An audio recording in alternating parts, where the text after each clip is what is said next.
What you talked about of the uncertainty is that's life. That's humans. That's the wealth journey. That's your life journey. Our businesses are the same. And when you can relate that to a client that we're all in this thing together, trying to figure out life and just get to the end of whatever the end is for you, as opposed to, no, we do it this way. This is what you're Correct. told to do. If you don't do it this way, then, move on. You're listening to The Uncertainty Edge, the show about the art and science of moving forward when the path isn't clear. I'm your host, Sam Sivarajan. Each episode, I sit down with leaders, advisors, and thinkers to explore how they navigate uncertainty, make better decisions, and stay focused in a world that rarely cooperates. Together, we'll look for the clarity hidden inside uncertainty.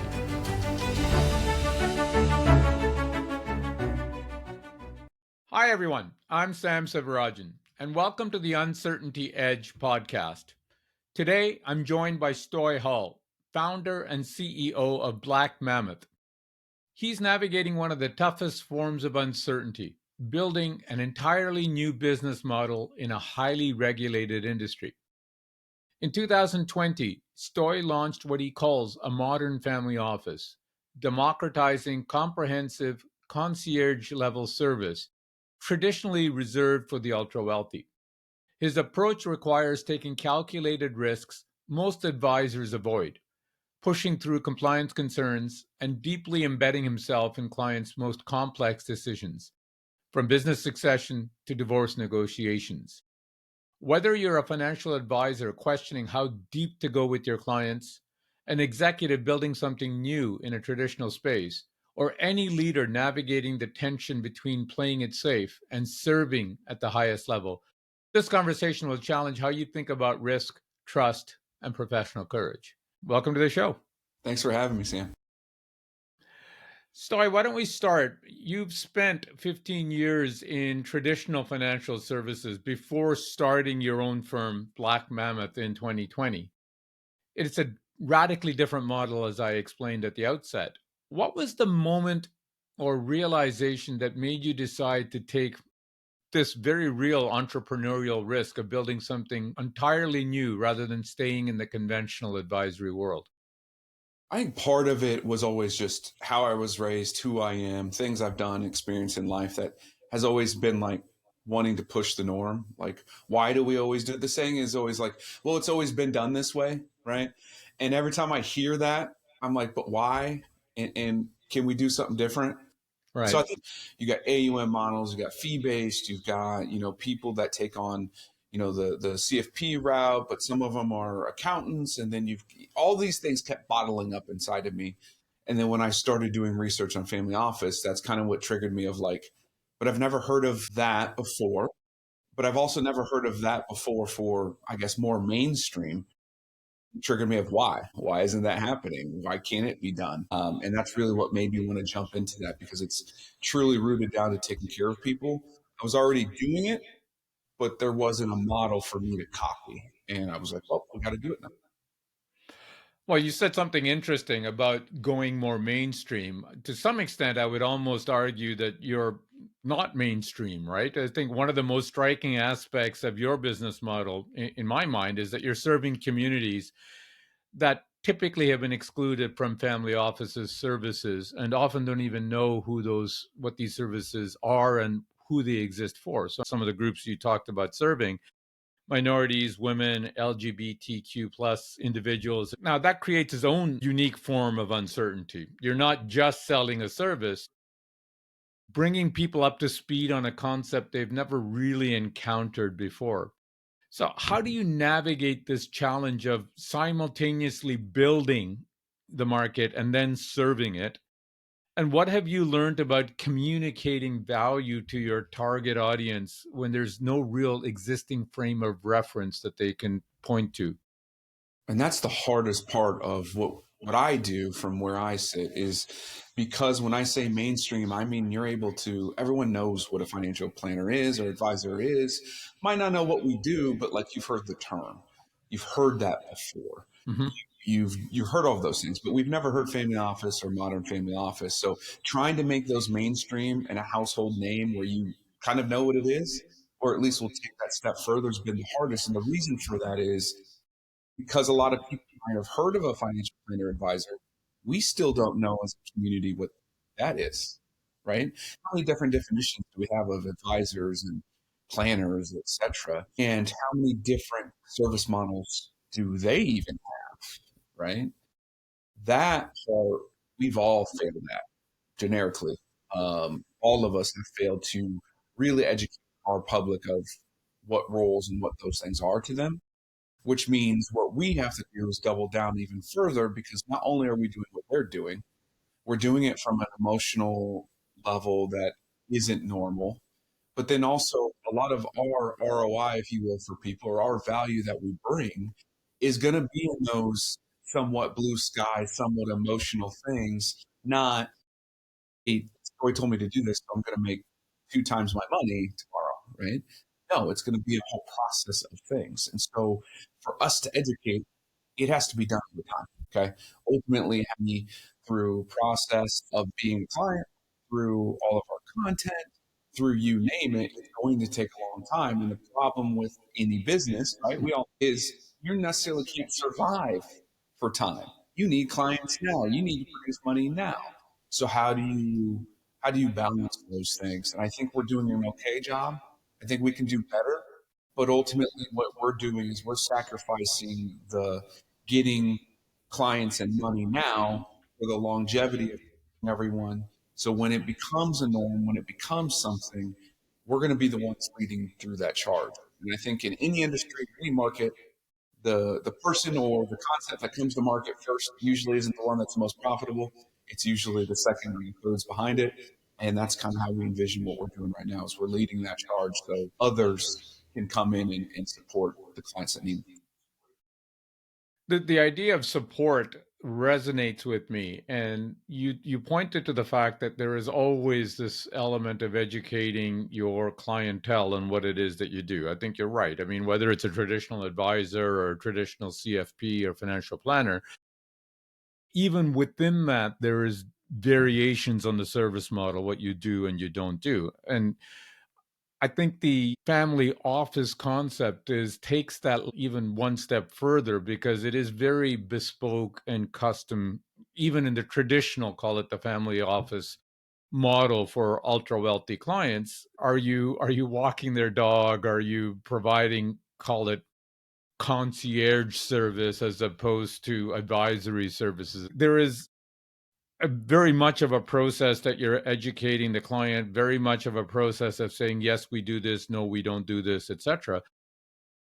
I think that's difficult enough in a market that is shopping around for family office services and has a certain degree of awareness of what is within the realm of offerings. I think it adds a whole different layer of complexity to take it to somebody that is saying, okay, this is what we can do and we can tailor it, which is what I understand that you do. We can tailor it to your specific needs. So it isn't an off the shelf type of model that you could say, this is what we do, etc. You're actually working with each client to kind of identify what is it that they need, what is it that you can offer, and how are you going to position that? How are you going to charge for it? How are you going to deliver for it?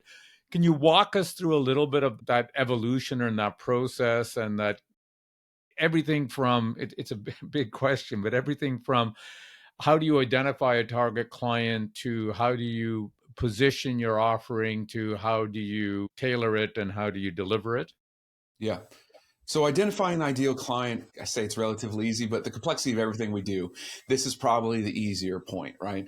And that is minority, really just a business owner in general that falls within our niche. That isn't necessarily the startup. We can help with them, but it's not an ideal stretch for us. For us, it's that business owner who's sitting there going, "Man, I wear a lot of hats. I got to make decisions on payroll, HR, business dev, my accounting stuff. I got to take care of my taxes. Oh, by the way, I still have a personal life and personal goals, right? It's that business owner who's like, oh man, I've got all this stuff. I'm balancing all these plates, but I want to grow my business too. And I can't grow my business if I'm doing all these plates. And to be fair, no one really can. That's very hard to do. It's that mindset, and you're in that as a business owner, that our service really allows to take over so you can focus on whichever plate is best for you. Is that growth? Is that just HR? Whatever. But as a modern family office, we can take over those plates and take them on ourselves so that way you can focus on whatever you need to do. So this whole thing can start to grow and develop into what you want it to do. Now, within that, right, those plates might change. We might exchange them. You might figure out as a business owner that I really don't like doing X, but I really love doing Z, which is opposite of what you just said 2 months ago or 2 years ago. We're able to adjust with that because we all know we're humans. We all go through personal development as it becomes with business. And as we get older and mature with our experiences, you're going to figure out what you really enjoy. And as the modern family office, we're able to move with that and be that amigo and fill in the parts that you need at certain times that you need it, but it doesn't always have to be forever, right? And I think that's where the model allows us to dip and dodge, duck those wrenches that are being thrown at you at all times. Whereas if you do the traditional model, we're probably going to create a financial plan. We're going to meet with you once or twice a year, maybe. And that rigidity does not allow you to kind of be fluid and flex and move the way we know all businesses do. We know what all wealth journeys are. And that's kind of how we work with that client and develop them this thing over time. Now, don't get me wrong, we do have just the regular models. We do really have the traditional side of things, but we use those as kind of our leader into the family office, right? It's still all one thing, but we've got to teach you over time. And some people just don't understand it. So we'll go our traditional model, $500 a month, but we're also going to be speaking to you about all these other things to educate them on what it means. And then if they're like, yeah, Stoy, we need you to take over this, then we adjust whatever service model is it.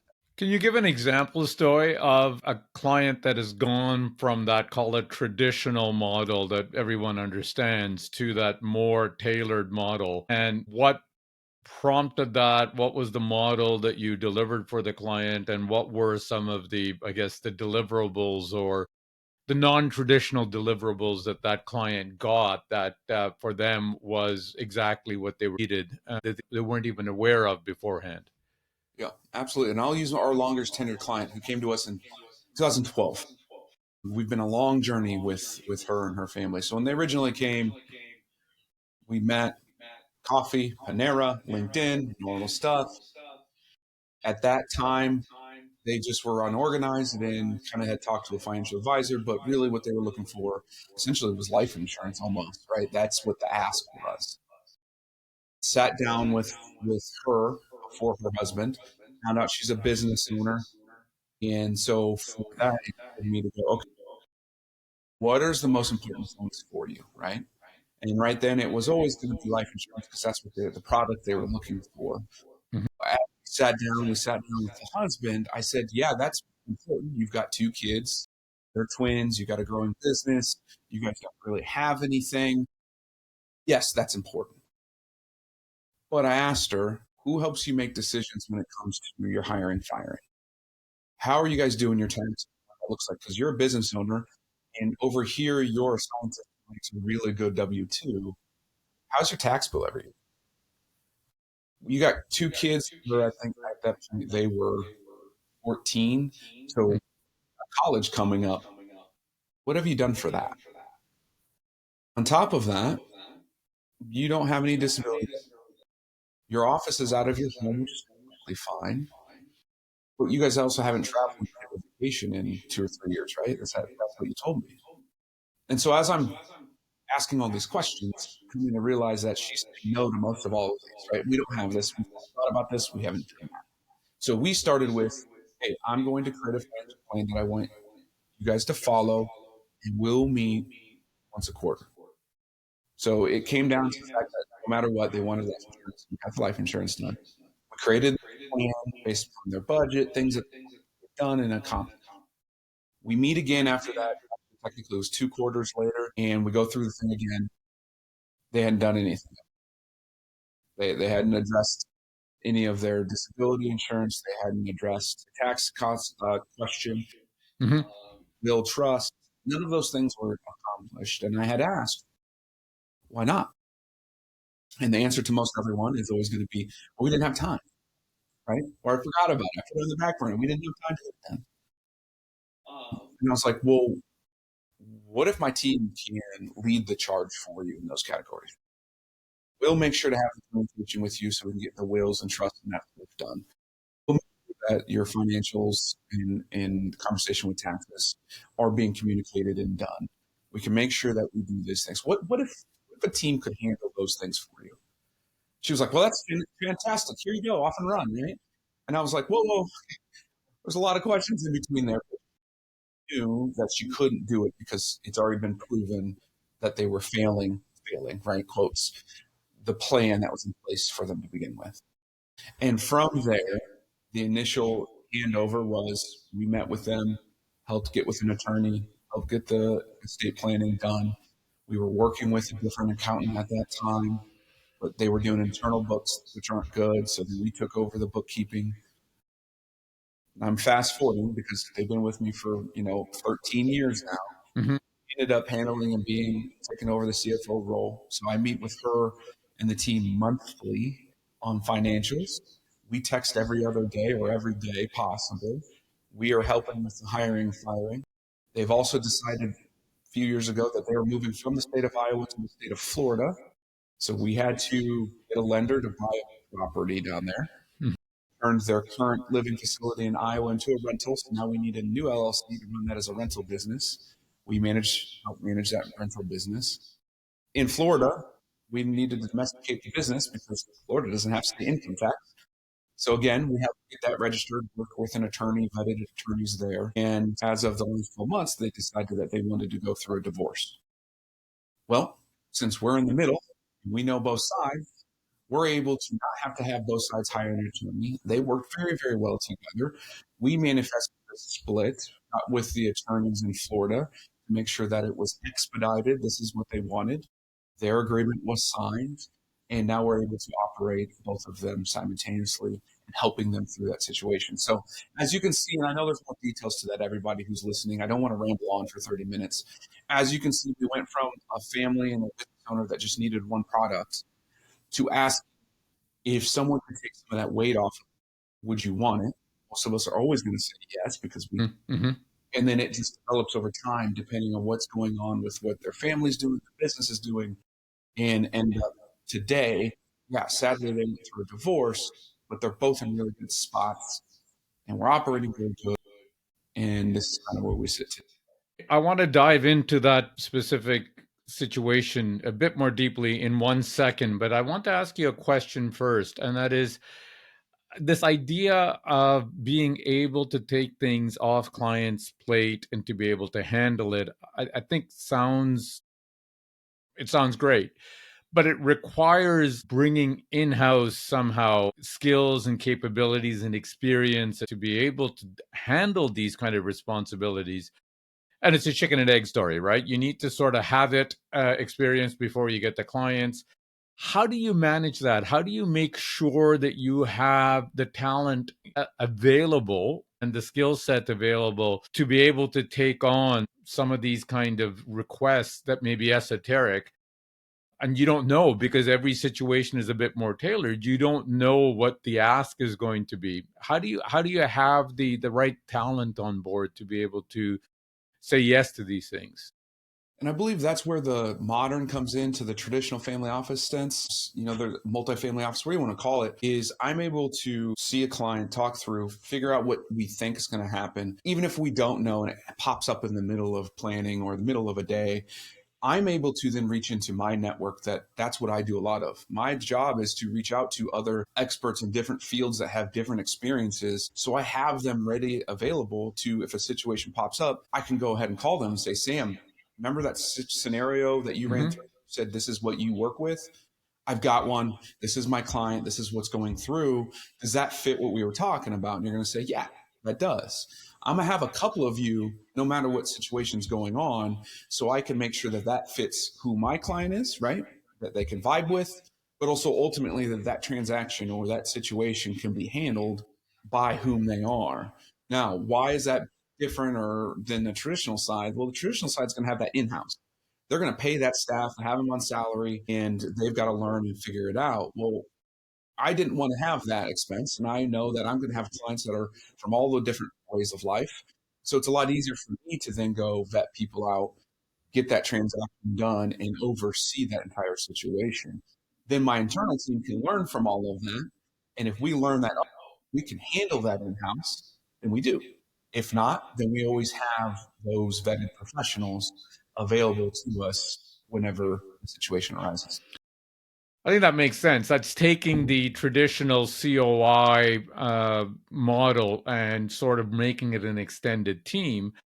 How do you ensure, I guess, seamless delivery because it's your name, it's your reputation? How do you make sure that there's the right flow of information between, call it if you want it, and for lack of a better term, Stoy, I'll use you as a GP, the general practitioner, from a family doctor point of view. You're bringing in the specialist. The way it works well in medicine is that they, whatever the test that the specialists run or whatever protocols they put you through, it's fed back to the family doctor so that the family doctor has an overall profile. How are you making sure that in your world, those practitioners, specialists that you're bringing onto the relationship team, that there's that seamless communication so that the client is getting what they want, but B, you're being seen as the person that has stick handled the situation well to give an overall positive experience for the client? First of all, love that analogy. I might have to be stealing that one. But as the GP and let me, it's grown as it started. Right when I started, it was a lot of trust with the ones, the networks that were really doing it for my business. If I fast forward to where we're at now, I have a lot of that knowledge now, so I can kind of cut through some of that. Ultimately, I'm in all of those meetings. I'm leading those meetings. Those meetings do not occur without Stoy being involved, right? It is not a situation that everyone's used to with COIs of, here is Sam's card. Why don't you go call him? He's going to help you with this situation. I've already talked to you a little bit about it, but go get it done, client, right? They're ready for it. No, we've already established what we need done. I already know most of the paperwork or have it filled out or at least have the details because I've already worked with you or vetted you out, Sam. And then when we have our joint meeting with the client, you come in, you've already been abreast to what's going on, and then you just need to finalize whatever things that you need for your own documentation. I'm there for the safety of my client to oversee everything's going the way they want. I'm also there to ask the questions that maybe they forgot to, they got nervous not to, or didn't know to ask, and then we make that collective decision together. So how we make sure and ensure that it's there. Now the follow up to that, everyone's going to be like, well, you can't duplicate that many times. Yeah, I know. We can only have 30, 40 clients because one, I'm only me, and that part is not duplicatable yet. But also, I don't want to do it for 100 clients. Right. Besides time, I have so much time invested into the relationship that I know how they operate and how they work. So we can be ahead of the charge. And you just can't do that if you have that many clients. So that's how we operate and how we get through that. And then as you grow and get into that, your knowledge goes up. And so you can cut through a lot of the red tape and the red flags that you would see. Interesting. Now, I want to go back to that client situation that you are talking about, the divorce you've described, and that example is a perfect one, as your model is being very deeply embedded in your clients' lives. Whether you're sitting in on the business succession meetings, divorce negotiations, stepping in as CFO as needed. Many advisors would see this as being too risky from a compliance and a liability standpoint. How do you think about risk differently than most advisors? Maybe you use this divorce negotiations example to make your point. And for the leaders that are listening to this conversation who face similar tensions between serving deeply but protecting themselves, what framework do you use to decide when you're going to lean in versus when you're going to pull back? I truly believe it is my duty of care to my clients to do what is best for them at whatever basically costs to a degree. And if we're going to use the divorce as an example, everyone who's dealt with a divorce or knows of them knows it's very, very expensive, mainly because of attorney's fees, right? Mm-hmm. They're always fighting over one thing or another. But most of that comes from the fact that the attorneys have to now learn everything about you. Tip to tail, they're going to ask everything. They're going to go through every financial document and do all of those things. Attorneys aren't trained in financial. Let's be real. So they pass it off onto some type of pair, right? And so down the line. Now they have to be tasked with figuring all of that out. The hours and times it takes for them to even look at you from a financial perspective already costs thousands of dollars. Whereas if we're there, we already know them. We already know how you operate. We already know what the problem is and why you're getting divorced. We've already spoke to both of you, most likely on both scenarios, and we both know that you want what's best for the family as a whole. So I can determine the plan, financial plan that is, and split things accordingly to exactly how I know you both would want. If I do that, which we did, then it's not a matter of fighting over those things. It's just now more of an emotional divorce. Obviously, I'm not going to say that I'm a licensed therapist to help with that. We do have those and we'll bring those on to help. But now we've removed that cost, the time, and everything that comes to from the financial perspective, where they can now work on either themselves or work through whatever situation that needs to be. It didn't happen. We already have everything agreed upon. It's already been set on. Insert because of the state side to finalize, right? That to me feels like that's my duty. I'm already deep into everything. I need to help you see it through because I know exactly who you are. I know what your guys' goals are. And if I would allow someone to come in, are they going to do the right job? Are they going to do it for the right reasons? Or are they going to do it to make themselves more money? I don't know. I can't answer that. But I do and can answer the fact that we've already been through this thing for years together. We already know every moving part. You guys both already trust the living hell out of me. We've seen our kids grow up together. Why wouldn't you trust that person more so? Right? So for me, it's like a duty. It doesn't feel like that big of a risk or liability. Now, granted, yes, there's disclosures out the wazoo. Yes, we have custody rule. Yes, we get annually audited. We're going to follow all the legal things we need to do. But to me, that doesn't feel like a risk. It feels like I'm doing exactly what I'm supposed to be doing to help another human. I mean, intuitively, it makes sense, and to a large extent, this is what family offices kind of do. I think there is a part of me that says that, look, and let's keep with the divorce example. An amicable divorce is very rare. I mean, there's always a lot of animosity, and if you're caught in the middle, especially with both parties, there's always the risk, however remote, that they're going to want someone to blame down the road, that it wasn't a fair split, it wasn't this, it wasn't that, etc. Is that enter your mind at all, that you need to protect yourself, that down the road that somebody is going to turn around and say, well, Stoy, I should have had my own attorney, you advised against it, so I'm now coming after you? Yeah, absolutely. One, I didn't advise against getting their own attorney. I said you should. Okay. So they collectively got their own attorney.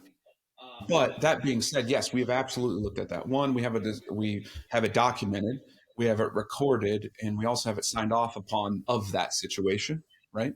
To say that this is your guys' own decision. I just helped you collectively come together with whatever information I had. Two, if that would so choose and happen down the line, then that's something we can deal with, but we've already documented it. On the front side, too, we've also told both parties that we are in conflict of interest because we are on both sides of the aisle.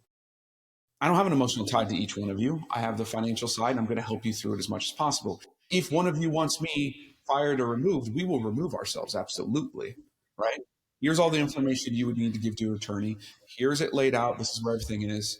We will walk away until the divorce is settled. And then if one of you wants to hire us back on, go ahead. So we presented all of that. We gave them all the options that is possibly under the sun for them. And I think that's part of it, right? I don't believe most planners and advisors give every option that is under. We like to just pick and choose like two or three that work and fit that we know of.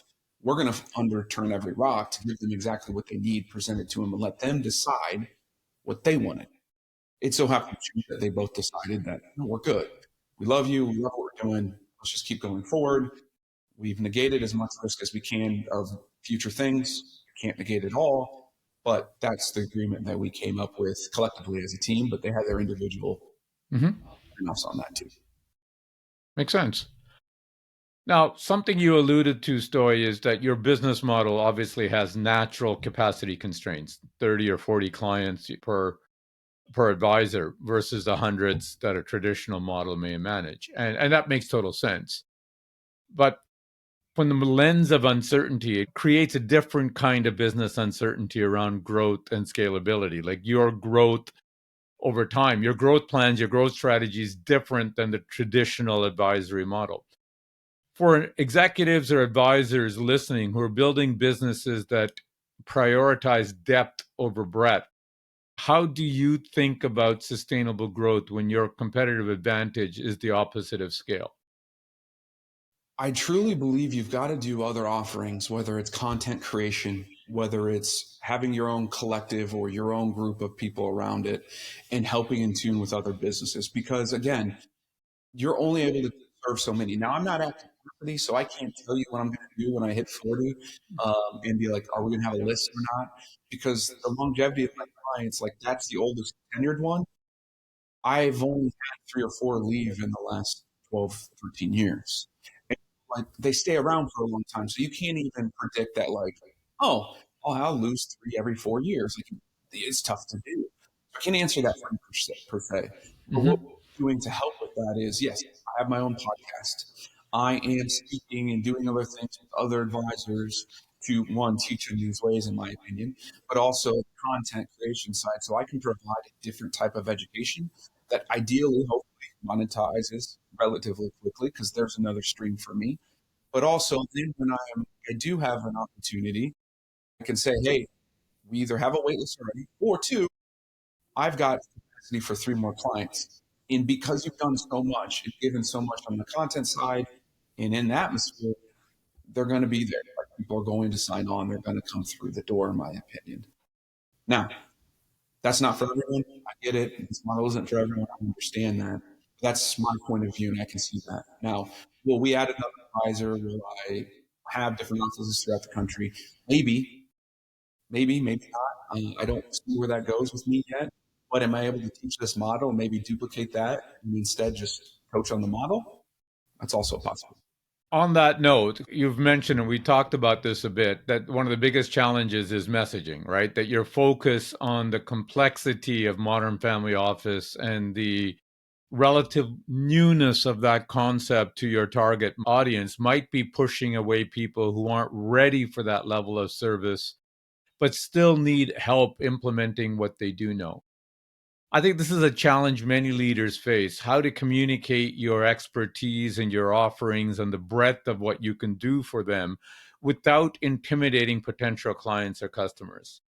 How are you working through this uncertainty around positioning? And what's your approach to serving people at different stages of readiness? It's a change in me. It changes all the time, right? I'm fighting that probably every day with messaging. But how we achieve that is we do have different service models. We do have hourly, we do have project type things, right? To accomplish some of that.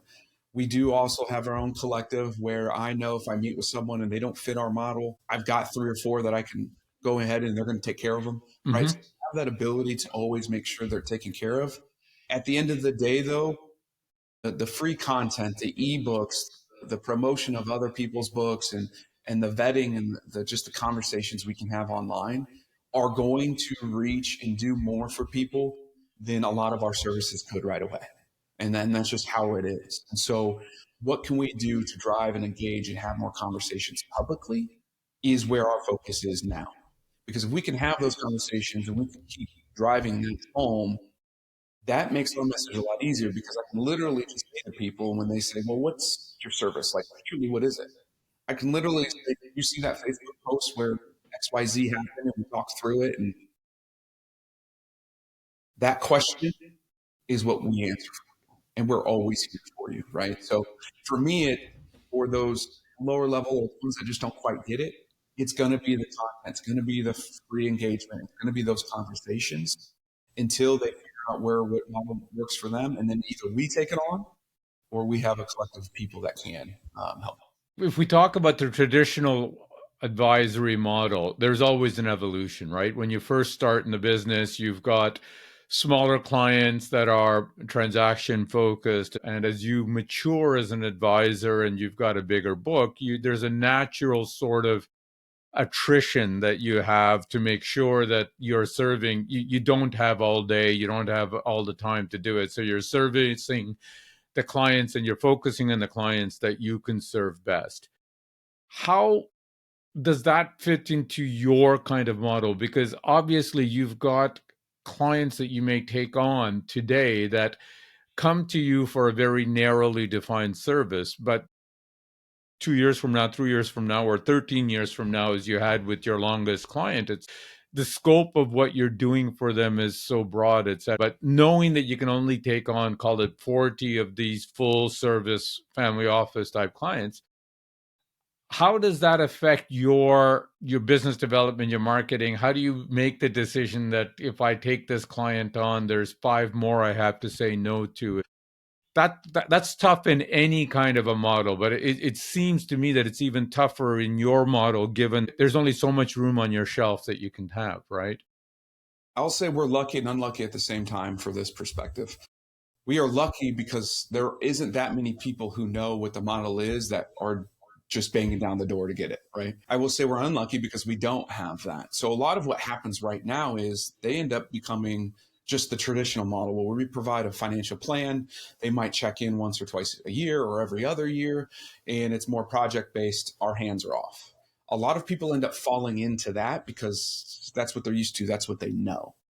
And so, of let's say 5 come to our door, about I think it's like 0.75 of them actually become the family office side of things. So right now we don't have that issue because not a lot of people know what it is. How I foresee that happening down the line is that's where I'm really hopeful that the conversations grow and there's others that take on this model so that way we can interchange and change with people, because I know that even if we take on some of the family office clients right now, and by the way, they're not all minorities, they're not all LGBTQ, and they're not Mhm. all women right now, that as we grow and our model is going with things, they might end up just naturally saying, you know what, Stoy, like, love what you're doing, love what you did for me, but like your vision and where you're going is over here, and I love the service, but I don't align with that. I don't align with it politically, whatever it is. I have someone else for them, but right now I don't have that, and they don't really have that. So we're in this thing kind of together until that happens. Now, I hope all of them stay with me and they don't have that conversation, right? But it's natural, and we have to recognize as humans that we have to have that. But right now, there is not that other side of it. And there isn't that where everyone knows what it is. So you don't have that issue of everyone come and knock on the door and you have to go, well, you're the shiny one. I want you over this one. Look, I think it's a very healthy and I think realistic approach to have. This is the whole mindset around uncertainty. You don't know what the future brings. All you can do is you continue to grow your knowledge base, your skill base, your experience base. You serve your clients to the best of your ability. If the future means that you're still working with that client, that's what you hope for. If it's not, then you try to make sure that they're served as well as possible while you're adapting your business model to take on new clients, right? It's there is no crystal ball that says that this client with this model with this type of services is what they're going to require in 5 years from now. Again, I hate keeping coming back to your longest serving client, but the idea of them moving to Florida from Iowa was probably not in the cards originally when you started speaking with them. The idea that they might, even though it's a theoretical possibility, the idea that they ended up getting divorced and dealing with it. This is the reality that I would say everyone deals with and every traditional advisor deals with it. You're just dealing with it with a slightly different lens on. And I think what you talked about of the uncertainty is that's life. That's humans. That's the wealth journey. That's your life journey. Our businesses are the same. And when you can relate that to a client that we're all in this thing together, trying to figure out life and just get to the end of whatever the end is for you, as opposed to, no, we do it this way. This is what you're Correct. told to do. If you don't do it this way, then move on. I think that's where our industry is changing anyway, even in the traditional sense. I think a lot of us are starting to figure out that we need to, I don't want to say softer approach, we need to understand the behavioral side. We need to be attached and attuned with that because we're just humans, and that's where the decisions are made. Well, I couldn't agree with you more. I think that's my latest book that I wrote, and it's what I'm really passionate about. We're living in a world that is increasingly complex and interconnected. And the idea that we've got this fully under control, that we can predict what's going to happen, that we can manipulate's the wrong word, that we can control outcomes, I think is wrong. And it gives us a false sense of security. And I think that what we need with our clients is this point that we've prepared, we've anticipated, but what we've created together with this plan, with this portfolio, with this policy, what have you, is a basis that is going to allow us to be nimble and pivot and adapt to what is coming down the road. We don't know what's coming down the road, and we can't prepare for it to say that we've got an ironclad portfolio, but we've built it robust enough that it will weather the storm and it will give us the ability to kind of say, okay, here are the tweaks that we will need to make at this stage. I think trying to get both advisor and client thinking along those lines to say that we've built something that is resilient to change as opposed to impervious to change, I think is a very powerful mindset to have. Couldn't agree more. I could not agree more. Stoy, looking ahead, you're pioneering this new category in wealth management. It's this, I call it modern family office, as you label it. So something between traditional financial planning and full family office services.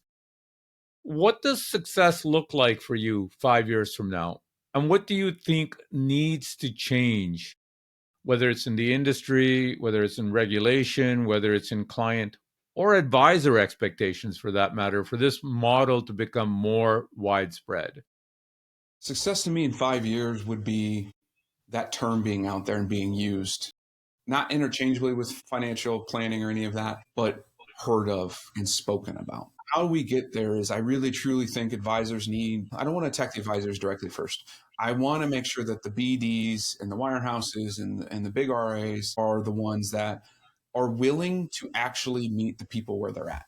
Let's get to the behavioral side. Let's take on quote unquote more risk for our firm so we can make sure that we are in tune with our clients and where they're going.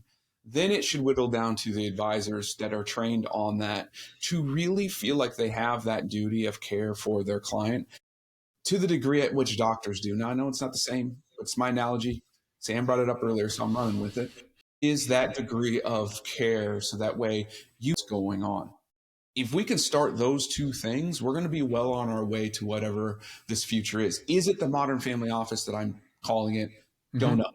Is it where financial planning should go and is probably already the scales moving that way? Yes, I inherently believe so. But the one key to this whole thing that I don't know how we're going to fix, I truly don't, and I'm going to say it right now, is we've got to get off our high horse with investments. Investments are not the quickest way to get rich. Investments are not anything that you need to do with money. That is just a piece of your financial pie. And it's not a very big one either. Because if you can't have the proper decisions, the behaviorals, the decision making, everything in line to be flexible that we had just talked about, then you're not putting anything into the investments.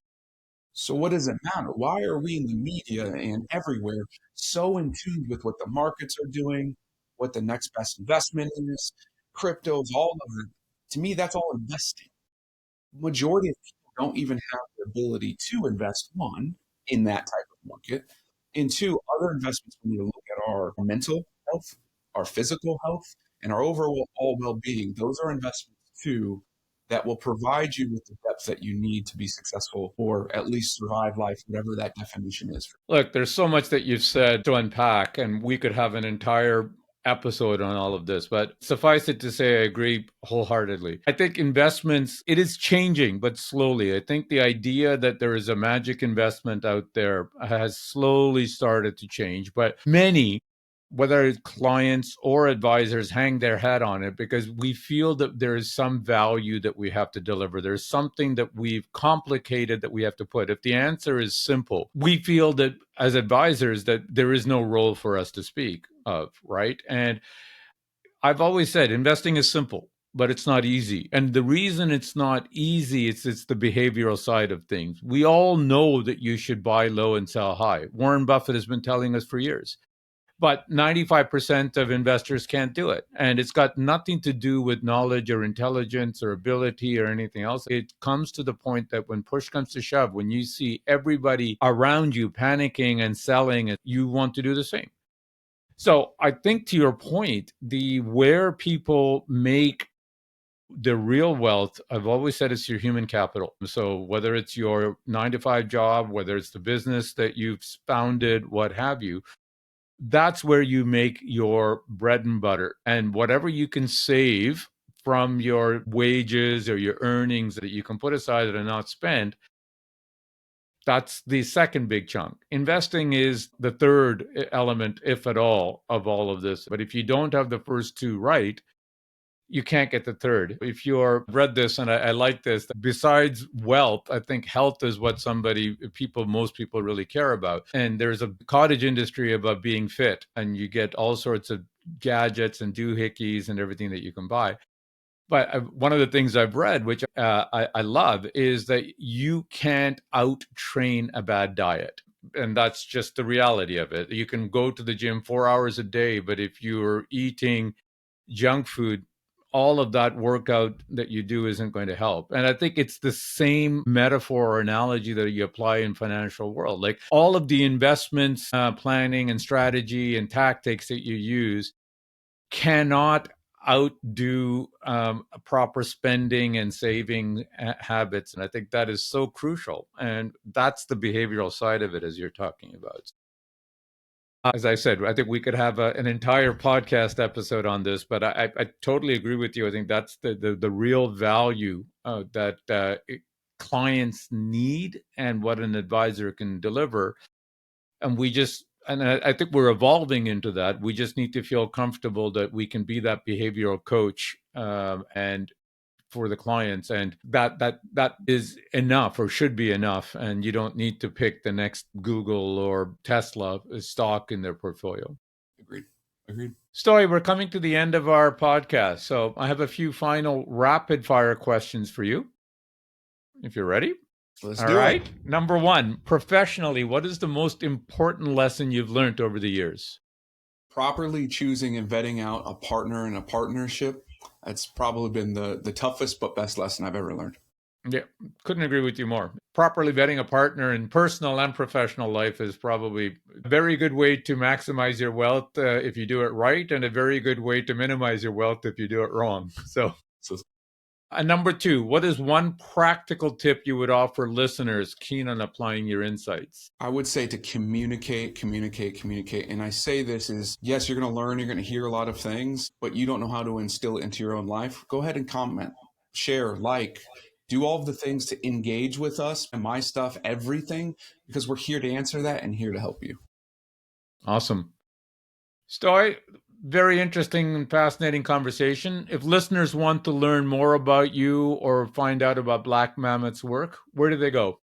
You can go to blackmammoth.com. You can go to nobswealth.com. You can literally just type in Stoy Hall at any social media, because we're on all the social medias, and go ahead and just find us. If you love YouTube, we're there too. So we're everywhere.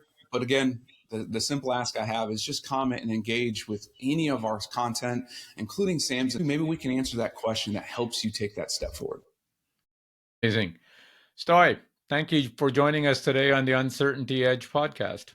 Appreciate it, Sam. Thank you.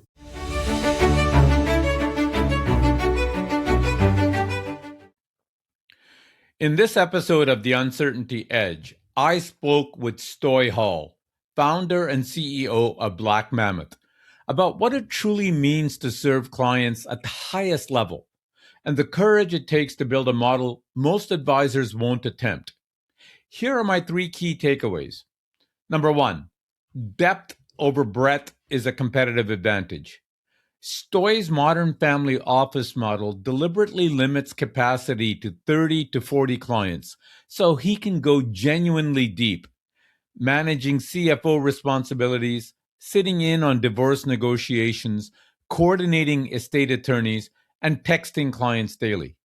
That level of embeddedness isn't inefficiency, it's the product. For advisors questioning how deep to go with clients, Stoy's story is a compelling case that intimacy and trust, built over years, creates a kind of loyalty that no traditional model can replicate. Number 2, duty of care, not fear of liability. When Stoy stepped into the middle of a client's divorce, knowing both parties, understanding every financial detail, and helping structure a fair split without costly litigation, many advisors would have stepped back to protect themselves. Stoy leaned in with full disclosure, documentation, and client consent. His insight? When you truly know your clients, serving them through complexity isn't risky. Stepping away is. Advisors who define their role narrowly to manage liability may inadvertently be abandoning clients at the moments they need help most.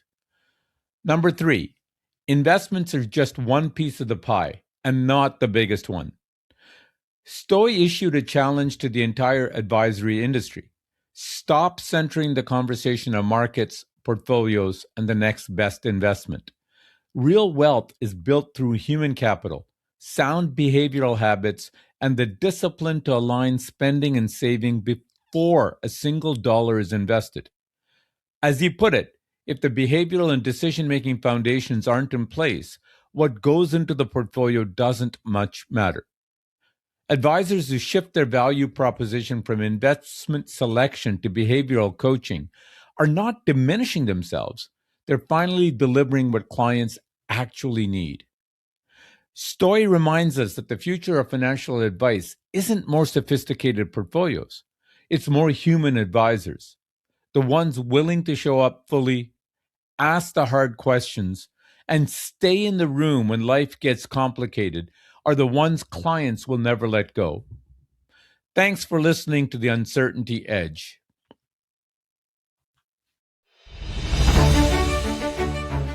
Thanks for listening to this episode of The Uncertainty Edge. If today's conversation sparked something, subscribe to the podcast so you don't miss an episode. You'll get practical tools, deeper insights, and new episodes every other Tuesday. Please leave a review wherever you get your podcasts. And you can also subscribe to the newsletter at theuncertaintyedge.com.